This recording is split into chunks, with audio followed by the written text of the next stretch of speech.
한서연은 매일 새벽 5시에 눈을 뜬다. 알람보다 몸이 먼저 기억하는 시간이다. 남편 민호가 잠든 사이 그녀는 조용히 일어나 40년 된 시댁으로 향한다. 이 집은 시아버지 명의의 단독주택으로 안방에는 시부모님이, 작은 방에는 신혼부부가 살고 있다. 부엌에서 서연은 국을 끓인다. 참기름 2스푼, 국간장 1스푼, 다진 마늘 반 스푼. 결혼한 지 8개월, 그녀는 일주일에 3번 이상 이 일을 반복한다. 시댁 어른 건강을 생각해야지라는 민호의 말에 처음엔 사랑이라 생각했지만 이제는 의무일 뿐이다. 시어머니 박정숙이 나타난다. 60대 초반의 그녀는 늘 단정하지만 까다롭다. 국물이 좀 텁텁해 보이는데 다시 해. 서연은 입술을 깨물고 웃으며 알겠습니다라고 답한다. 국물을 버리고 다시 시작한다. 손끝이 떨린다. 분노인지 피곤함인지 알 수 없다. 서연은 광고회사 마케팅팀에서 일한다. 새벽 5시에 일어나 미역국을 끓이고 8시에 집을 나서 9시에 출근한다.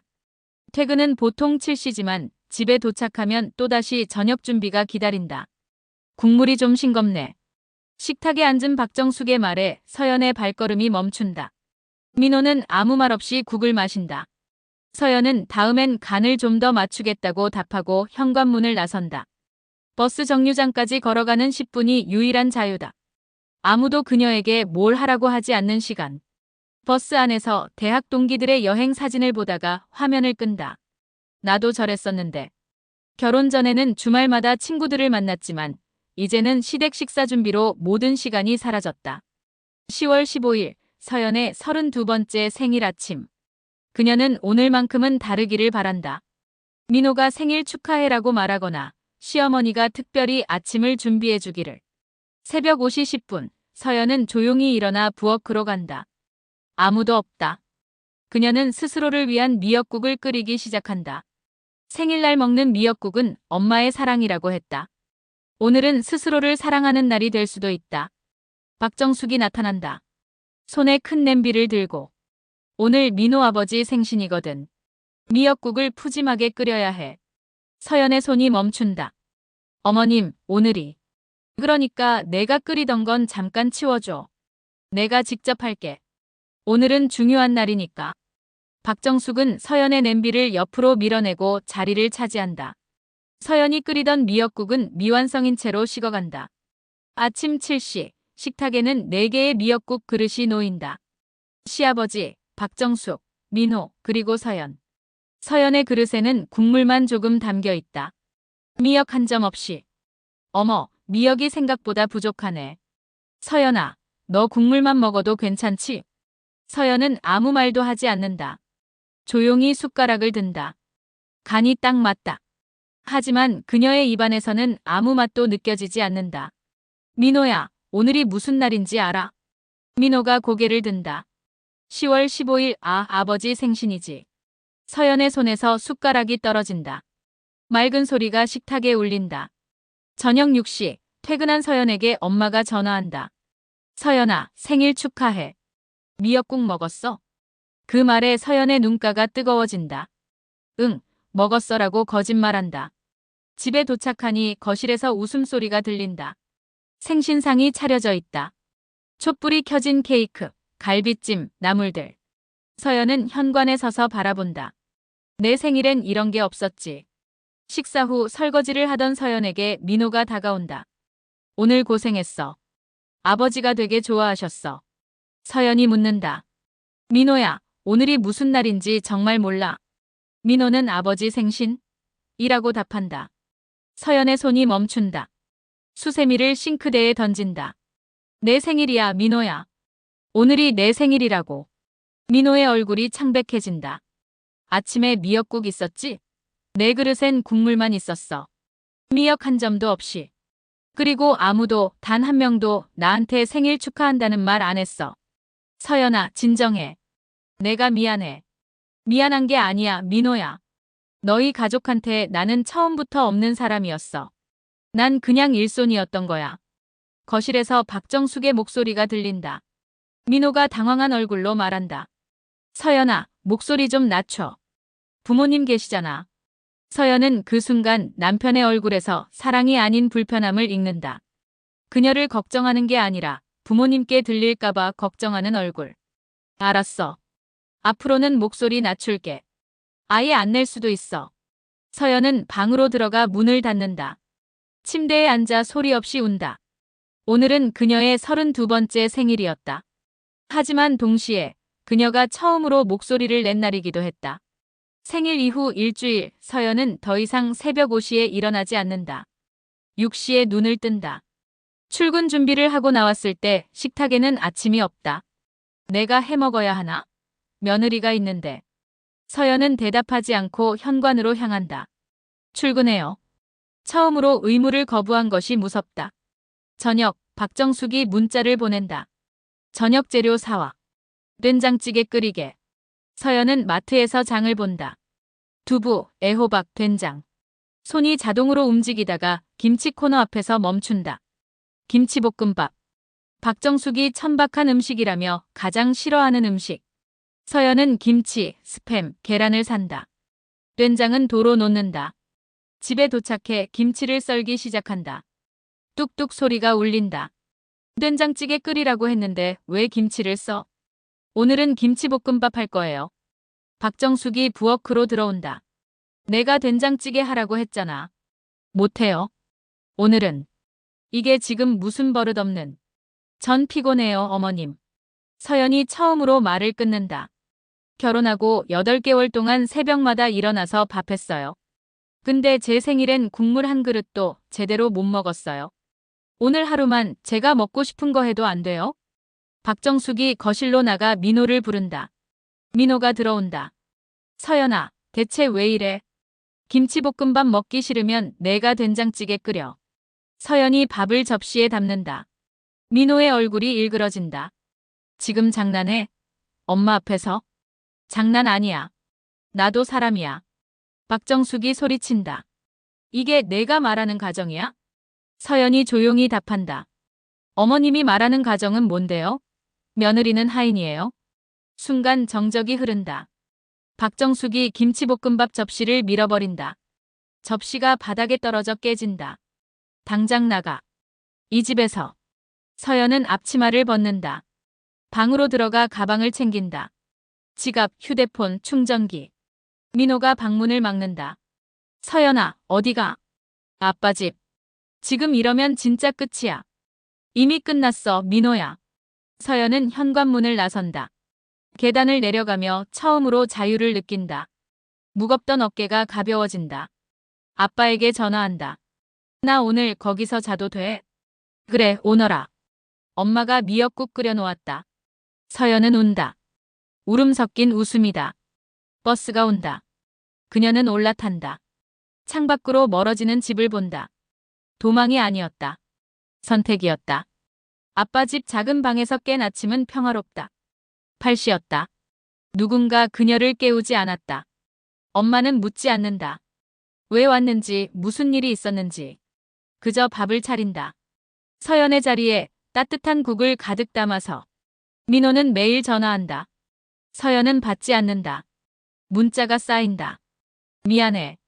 돌아와. 엄마한테 얘기했어. 오해 풀렸어. 서연아, 제발. 열흘째 되는 날, 민호가 아빠 집 앞에 나타난다. 서연은 문 너머로 말한다. 아직이야. 언제까지? 나도 몰라.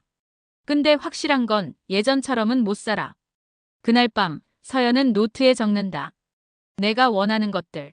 내 생일을 기억해주는 사람. 새벽에 일어나지 않아도 되는 살. 존중받는 관계. 내 이름으로 사는 집. 이렇게 단순한 것들이었다. 2주 후 시아버지가 전화한다. 카페에서 만난 시아버지의 첫 마디는 미안하다였다. 민호한테 들었어. 생일날 일. 미역국 그릇 일. 그리고 그동안 내가 얼마나 애썼는지도. 시아버지의 눈가가 붉어진다. 이 집 공동 명의로 하자. 너와 민호 이름으로. 우리 집이 아니라 너희 집이어야 해. 시아버지는 부동산 등기 서류를 꺼낸다. 민호한테도 말했어. 이제 엄마 눈치 보지 말고 내 아내 편을 들라고. 서연은 운다. 참았던 눈물이 쏟아진다. 고맙습니다. 고마워할 건 없어. 당연한 거야. 넌 우리 며느리가 아니라 서연이니까. 한 달이 지난다. 민호는 매주 아빠 집 앞에 와서 편지를 놓고 간다. 서연아, 나 회사 끝나고 부부 상담 받고 있어. 엄마랑도 얘기 많이 했어. 내가 막을게. 집 페인트 칠했어. 내가 좋아하는 베이지색으로. 편지는 점점 길어진다. 미안해. 내가 얼마나 외로웠을지 이제야 알 것 같아. 너 없는 집은 집이 아니더라. 그냥 건물이야. 기다릴게. 내가 준비될 때까지. 엄마가 묻는다. 서연아, 넌 뭘 하고 싶니? 서연은 생각한다. 카페. 작고 따뜻한 카페 하고 싶어. 사람들한테 밥 해주고 싶어. 그래. 그럼 그거 해. 2달째, 서연은 민호를 만난다. 한강 벤치에 나란히 앉는다. 미안해, 서연아. 나도 미안해. 난 내가 행복한 줄 알았어. 웃고 있었으니까. 근데 그게 얼마나 힘든 웃음이었는지. 민호야.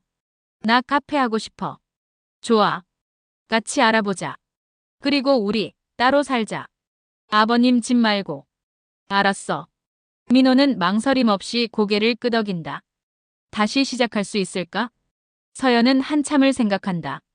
천천히. 천천히 다시 알아가자. 이번엔 제대로. 민호가 손을 내민다. 서연은 손을 잡는다. 차가웠던 손이 따뜻해진다.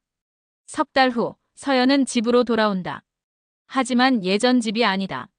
민호와 함께 구한 작은 빌라다. 시아버지가 준 전세금으로. 박정숙은 화를 낸다. 집 놔두고 왜 나가? 민호가 대답한다. 엄마, 이제 그만하세요. 서연이 없는 집은 진짜 집이 아니에요. 저도 이제 독립할게요. 시아버지가 박정숙의 어깨를 잡는다. 정숙아, 이제 그만 보내줘. 집을 나서는 날, 시아버지가 서연의 손을 잡는다. 행복해라. 새집 현관문을 열었을 때 민호가 말한다. 여기선 내가 미역국 끓일게. 내 생일날. 서연은 남편을 안는다. 처음으로 진심으로. 그들의 새로운 시작이었다. 완벽하지 않았지만 진짜였다. 1년 후. 따뜻한 국 한 그릇이라는 간판이 골목에 걸린다. 12평 남짓한 작은 카페. 서연은 매일 아침 국을 끓인다. 미역국, 북어국, 콩나물국. 여기 국이 진짜 맛있어요. 단골 손님이 말한다. 서연은 웃으며 그릇을 채워준다. 정성은 타이밍이에요. 너무 늦으면 아무리 끓여도 식어요. 민호가 들어온다. 주말에는 홀서빙을 돕는다. 시아버지가 손님으로 온다. 혼자. 서연아, 장사 잘 되는구나. 서연은 미역국과 밥을 가져온다. 시아버지가 한 숟가락 떠먹고 눈을 감는다. 맛있다. 어머님 오고 싶으실 때 오시라고 하세요. 저녁 문을 닫을 때쯤 벨이 울린다. 박정숙이다. 들어가도 되니? 박정숙이 조심스럽게 들어와 앉는다. 침묵이 흐른다. 서연아. 내가 미안하다. 박정숙의 목소리가 떨린다. 내 방식이 옳다고만 생각했어. 근데 너를 힘들게 했구나. 내 생일날 그 일 생각하면 지금도. 서연이 그녀의 손을 잡는다. 어머님, 이제 됐어요. 미역국 한번 먹어도 될까? 지금 끓여드릴게요. 서연은 주방으로 가서 정성스럽게 미역국을 끓인다. 그릇에 담아 가져온다. 박정숙이 한 입 떠먹는다. 눈물이 흐른다. 맛있다. 자주 올게. 국 먹으러. 네. 언제든 오세요. 박정숙이 나가며 돌아선다. 서연아, 고맙다. 민호 잘 보살펴줘서. 집으로 돌아가는 길, 민호가 말한다. 고마워. 포기하지 않아줘서. 나도 고마워. 변해줘서. 다음 날 아침, 서연의 생일. 미역국 냄새에 눈을 뜬다. 민호가 부엌에서 국을 끓이고 있다. 생일 축하해, 서연아. 식탁에는 미역국, 계란말이, 과일, 그리고 작은 케이크가 놓여 있다. 서연은 미역국 한 숟가락을 떠먹는다. 조금 짰지만 따뜻하다. 맛있어. 진짜? 응. 진짜. 둘은 마주보며 웃는다. 창밖으로 햇살이 들어온다. 따뜻한 10월의 아침이다. 상처로 시작된 결혼은 끝났지만 새로운 사랑이 시작되었다. 완벽하지 않았지만 진짜였다. 그리고 그것으로 충분했다. 따뜻한 국 한 그릇은 오늘도 문을 연다. 누군가에게 따뜻함을 나눠주기 위해. 서연은 이제 안다. 사랑은 끓여내는 것이라고. 정성과 시간으로.